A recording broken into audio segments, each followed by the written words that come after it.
안녕하세요. 인생 발자국입니다.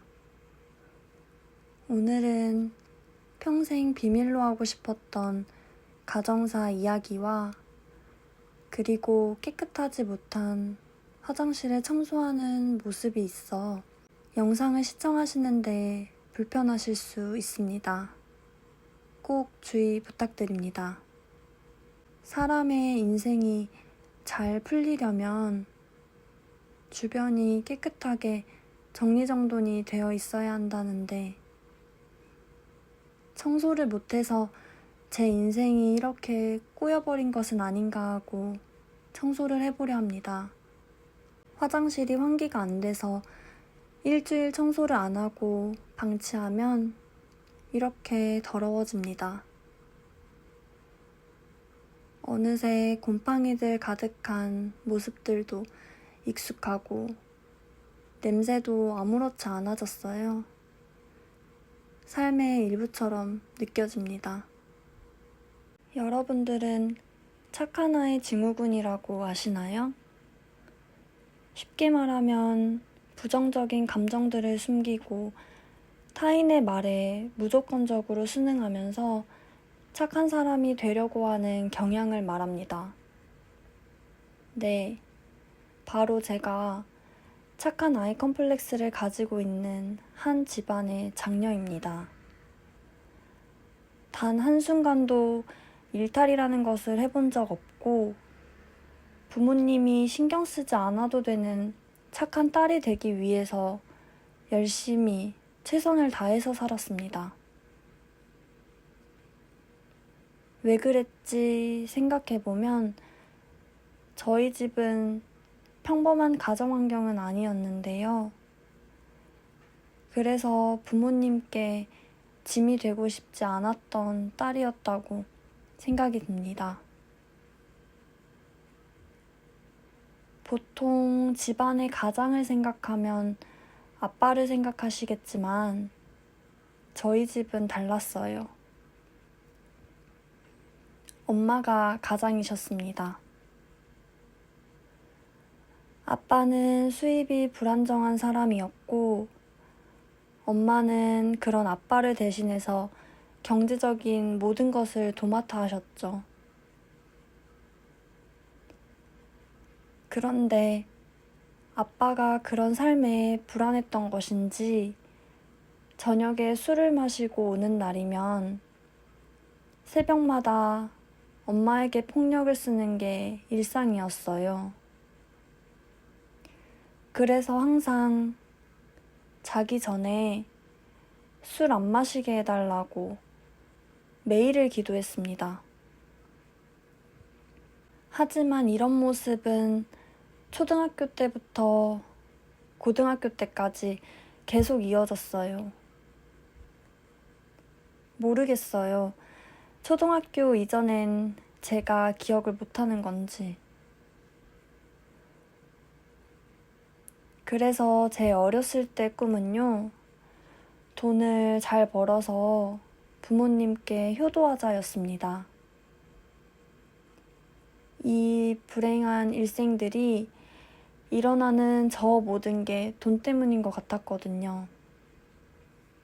그렇게 저는 성인이 되었을 때 당장은 돈을 잘 벌지 못하니 아끼는 방향을 선택하면서 지냈습니다. 제가 속을 썩이지 않고 제가 먹는 입만 줄인다면 부모님이 생활하는 환경에 조금이나마 보탬이 되지 않을까 생각했어요. 그래서 저는 20살 이후로 부모님의 손을 빌리지 않기 위해 최소한의 삶을 유지할 수 있는 정도로만 살면 된다고 생각하며 살았습니다. 돈 아낀다고 편의점 김밥 한 줄로 하루 한 끼를 먹고 돈을 쓰는 게 사치라고 생각하다 보니 자연스럽게 친구들과 놀 수도 없고 예쁜 옷을 마음대로 사입지도 못하고 그래서 저는 20대에 남들 다 예쁘게 입고 다닐 때도 항상 유니폼처럼 계절마다 입는 옷 5벌 정도만 구비해 두었습니다. 신발은 다 해질 때까지 신고 다니면서 밑창이 다 닳으면 그때 바꾸곤 했습니다. 심지어 저는 허리 디스크가 있어서 물리치료, 도수치료 등 병원을 많이 갔어야 했지만 돈도 없고 그럴 형편도 되지 못해서 집에서 끙끙대면서 참아냈습니다. 돈이 드는 모든 게 다 사치라고 생각했어요. 정말 제 스스로 아낄 수 있는 모든 노력을 하면서 그렇게 악착같이 살았습니다. 풍요롭진 않더라도 순탄하게 잘 살 줄 알았습니다. 하지만 어느 날 제가 아둥바둥 아껴도 이런 거 다 소용없다고 느낀 사건이 있었습니다.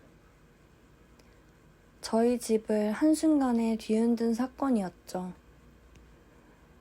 아빠가 투자를 하셨는데 사기를 당하셨습니다. 큰 빚을 지게 되었는데 자신의 수중에서 잃은 게 아니라 사채까지 써가면서 가족 아무도 모르게 진행하셨고 빚의 원금과 함께 이자가 너무 커지니 더 이상 안 되겠는지 그제서야 도움을 요청하셨습니다.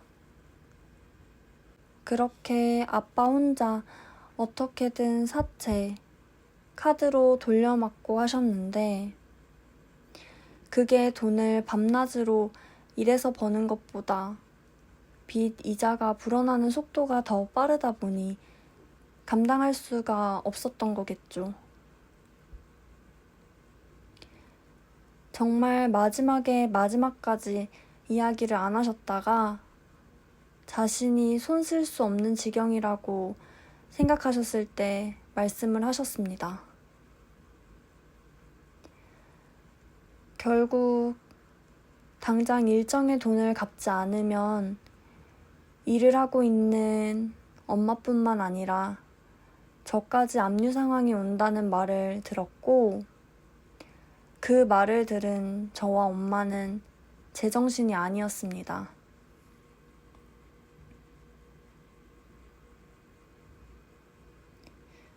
없는 살림이었지만 그래도 온 가족이 한순간에 빚더미로 뒤덮일 미래를 누가 예상을 했을까요?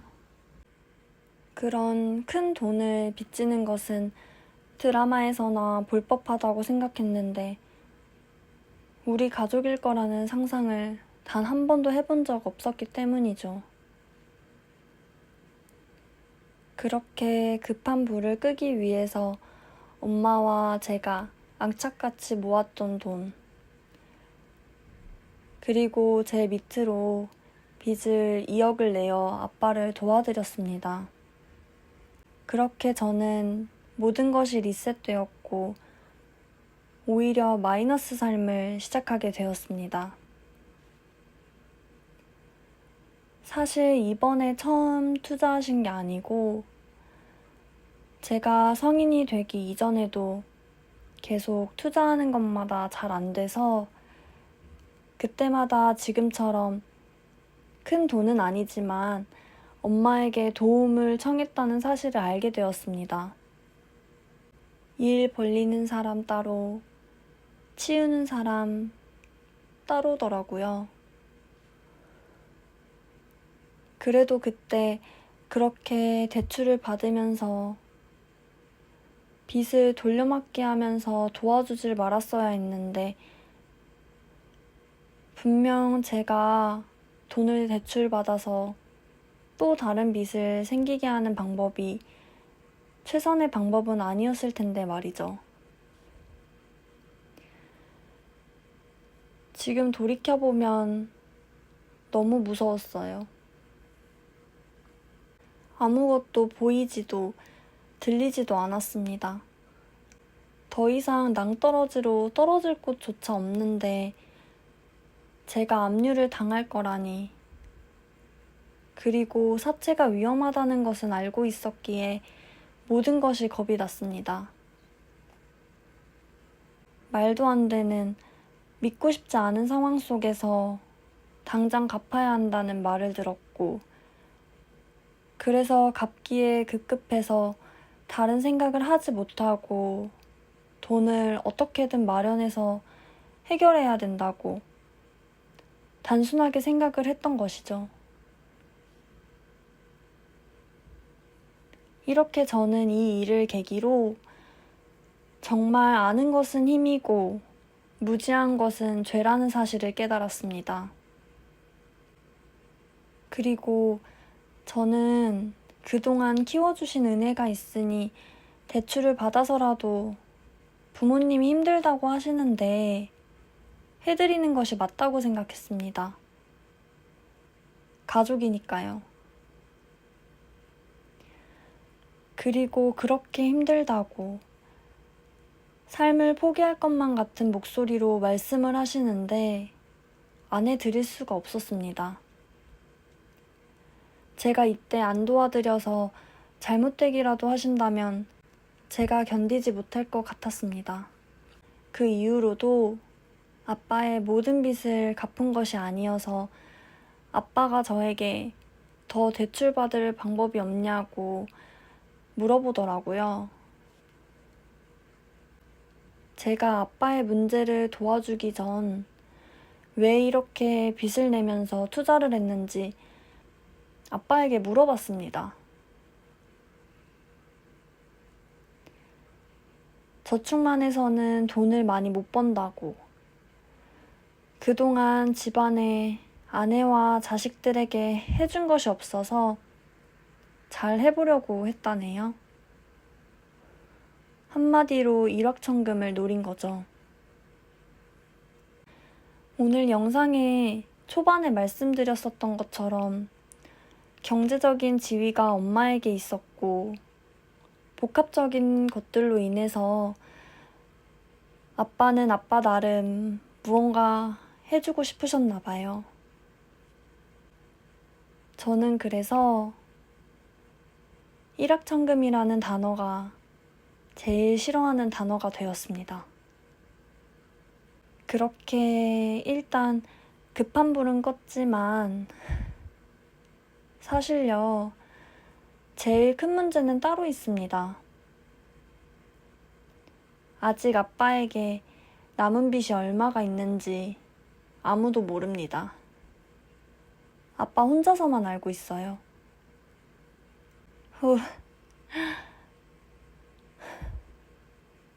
제가 말씀드리면서도 답이 없는 것 같네요.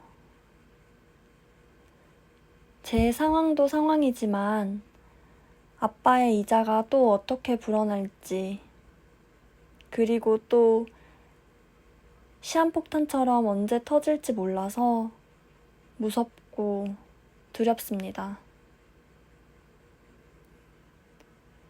하지만 아무것도 시작하지 않으면 내일은 없다는 말처럼 지금 제가 처한 현실이 꿈이 아니고 현재 진행형이라는 명백한 사실과 이번 일로 무지가 죄고 아는 게 힘이다라는 걸 깨달은 만큼 한 발자국씩 천천히라도 전진해 나가고자 합니다. 2억의 빚을 어떻게 갚아 나갈지 막막하지만 고민해보고 아빠가 불러올 이후의 문제들을 미리 방지할 수 있는 방법들이 무엇인지 계획을 세워보는 것부터 해보려고요. 휴, 드디어 청소를 끝냈네요. 이렇게 깨끗해진 모습처럼 빚으로 얼룩진 인생과 부모님과의 관계 속에서 복잡하게 얽혀있는 문제들도 깨끗하게 해결이 되는 날이 오겠죠? 이런 제 보잘것없는 모습과 제 가정사에 대한 치부를 보여드리는 게 평생 비밀로 하고 싶은 내용이지만 정말 간절하게 해결하고 싶어서 부끄러움을 무릅쓰고 제 스스로를 채찍질하고자 영상을 만들었습니다. 언젠가는 빛나는 미래가 있길 바라는 마음으로 영상을 마치도록 하겠습니다. 오늘은 무거운 내용으로 길게 말씀을 드렸네요. 오늘도 긴 영상 끝까지 시청해주셔서 진심으로 감사드립니다.